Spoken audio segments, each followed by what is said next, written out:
On va parler des arbres à Arnage, à l'espace culturel de l'Éolienne le 19 mars.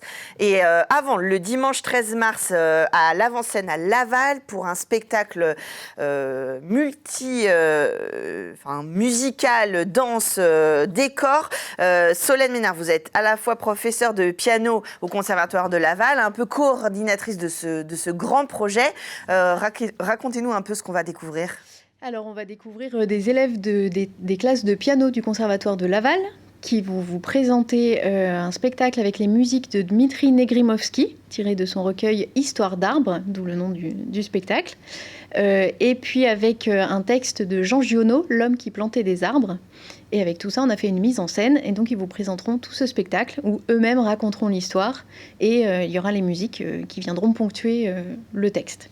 Alors, on va faire un peu nos chauvins, pardon. Donc, le compositeur vient d'Arnage. Histoire d'arbres, il l'a composé en s'inspirant de l'œuvre aussi de Jean Giono autour des arbres. Non, c'est nous qui avons fait le lien entre les deux. Voilà, c'est ma collègue Cécile Hay qui a proposé de rapprocher les deux. Au départ, moi, je leur ai proposé les recueils de Dmitri. Lui, il s'est inspiré de ses balades et des nombreux arbres qu'il a croisés et qu'il aime et qu'il admire. Voilà, donc effectivement, Dmitri travaille à l'école de musique d'Arnage en tant que prof de piano. Et régulièrement, il participe à des spectacles. Il crée les musiques pour des spectacles, notamment avec la compagnie L'Arsenal d'Apparition, dont le metteur en scène intervient et avec lequel je travaille également régulièrement. Et alors, en fait, là, du coup, comment par la musique, alors souvent ici, j'aime bien sur le plateau en parler dans l'abstraction, quand c'est dans la peinture, etc. Comment en musique, on parle de la nature, finalement? Est-ce que c'est l'émotion? Est-ce que c'est la retransmission d'un certain bruit dans les feuillages? Comment ça fait? Il y a effectivement des moments où, par le titre, on a tout de suite l'image. Il y a l'arbre à papillons. On imagine vraiment beaucoup de mouvements de ce bel arbre avec toutes ses fleurs. Il y a un morceau qui s'appelle Les pommiers en fleurs. On imagine vraiment les fleurs qui s'ouvrent très délicates. Et ensuite, il y en a de plus en plus.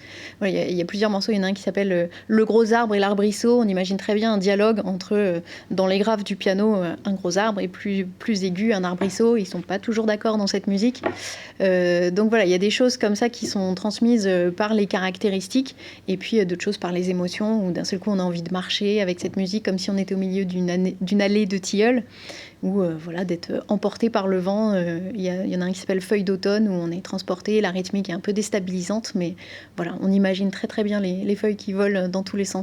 Alors c'est un projet pluridisciplinaire avec l'établissement Django Reinhardt, parce qu'on le disait, c'est en association, il y a des décors, il y a de la danse. Voilà, il y a beaucoup de monde effectivement qui travaille sur ce projet. C'est un projet à la base du conservatoire de Laval-Aglo, un des 200 projets de l'année. Proposé pour les élèves et par les élèves. Et donc, du Conservatoire de Laval, il y a les 3 classes de piano. Il y a aussi ma collègue Catherine Dubois-Bolin qui a géré un groupe d'adultes pour faire les décors.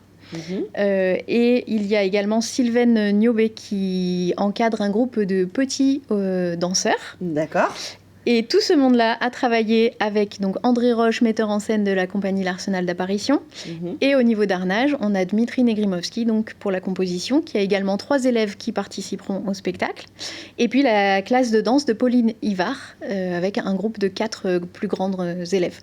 Alors tout ce beau monde répète, vous le disiez tout à l'heure, par exemple à Laval, à l'Avancelle, vous rejoignez pour mettre en commun tout ce travail pour préparer les représentations. Voilà, donc alors chaque élève de piano a travaillé avec son professeur les morceaux en amont. Les décors ont été travaillés dans les classes.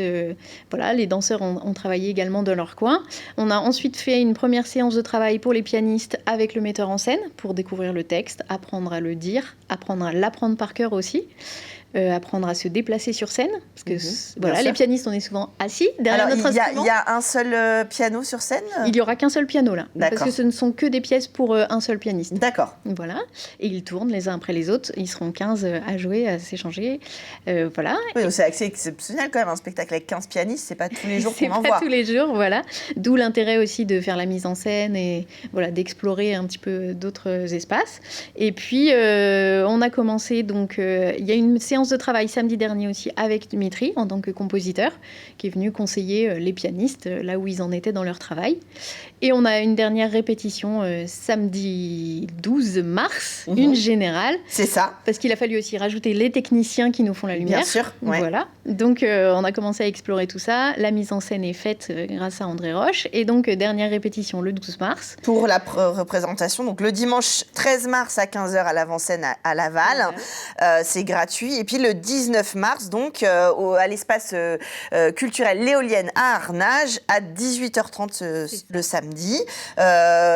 J'imagine que évidemment vont venir les familles de tout ce joli monde, les parents des enfants, les enfants des parents. C'est entrée gratuite, c'est un spectacle qu'on peut voir en famille. Ah oui, complètement. Il dure 1 heure maximum. Voilà. Et effectivement, à partir du moment où on se laisse porter par la musique, et c'est un très très joli texte qui fait beaucoup de bien en ce moment sur inciter à regarder la nature, à prendre soin des arbres, et que chacun peut planter sa petite graine et ça aidera la planète et la société. Les jeunes élèves que vous avez, vous, au piano, ils ont forcément, on l'espère, une sensibilité à l'art en général, à la musique, à la composition.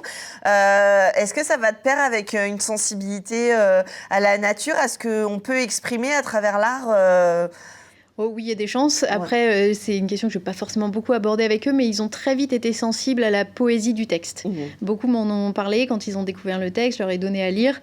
On en a reparlé ensemble la semaine suivante et ils ont tous dit « Ah, c'est un joli texte » et puis ça correspond bien à l'actualité, sur toutes les questions qu'on se pose par rapport à notre planète. Bien sûr. Et puis voilà, ils ont beaucoup insisté sur la poésie, donc oui, ils sont quand même assez sensibles. Et la poésie, j'allais aller jusqu'au bout du piano, qui est quand même un objet en bois aussi. Il y a de nombreux contes qui font l'objet qui retourne à la nature ou qui vient de la nature, puisqu'il est fait de bois et puis qu'il est fait pour traverser normalement les générations. Donc il y a l'objet piano aussi qui fait partie du décor. Effectivement, ah oui, et qui est mis en valeur. Après, il faut laisser l'espace pour les danseurs, donc on a fait de la place pour tout le monde. Et puis mis en place aussi, laisser de la place au joli décor qui va se dévoiler progressivement au cours du spectacle. Donc c'est un monde total, on va voyager dans les arbres et puis peut-être se poser quelques bonnes questions ou avoir envie en ressortant de faire du bien à notre planète. Une très belle idée, puis aussi la coopération justement entre ces différents domaines, parce que c'est vrai que c'est, j'imagine, pas forcément courant d'avoir les décors, la danse, et quelqu'un qui est élève de piano va pas forcément avoir cette expérience. Les pianistes, on est souvent un peu isolés du fait de notre instrument qui ne joue pas beaucoup dans les orchestres, qui n'a pas trop de place, qui joue assez souvent seul. Donc là, c'était l'occasion effectivement d'aller notamment accompagner les danseurs. Ça permet une ouverture. Après, sur le conservatoire de Laval, c'est vraiment quelque chose qui est recherché, le plus d'ouverture possible, de mélange, de transdisciplinarité et tout ça. Donc ils ont tous eu déjà quelques expériences dans ce sens-là, mais de là à dire un texte sur scène, pour certains, c'est vraiment la première fois. D'autant qu'il y a des élèves de 8 à 17 ans au niveau des pianistes. Voilà. Et puis au niveau de la danse, il y a des tout jeunes aussi pour qui sera les premiers spectacles. Donc voilà, une belle expérience. Et on leur souhaite en tout cas plein de courage, plein de belles choses pour ces représentations. Et puis à vous aussi en coulisses pour cette coordination. Donc je rappelle, le 13 mars à Laval, le 19 à Arnage, de belles représentations. Allez-y, c'est gratuit. On se fait plaisir, on sort en famille et on va découvrir ces histoires d'arbres. Merci beaucoup Solène Ménard d'être venue nous en parler. Et puis on salue tous les participants et vos élèves pianistes qui vous regardent ce soir. Et puis nous, on se retrouve pour un autre projet tout de suite dans la suite de Culturel.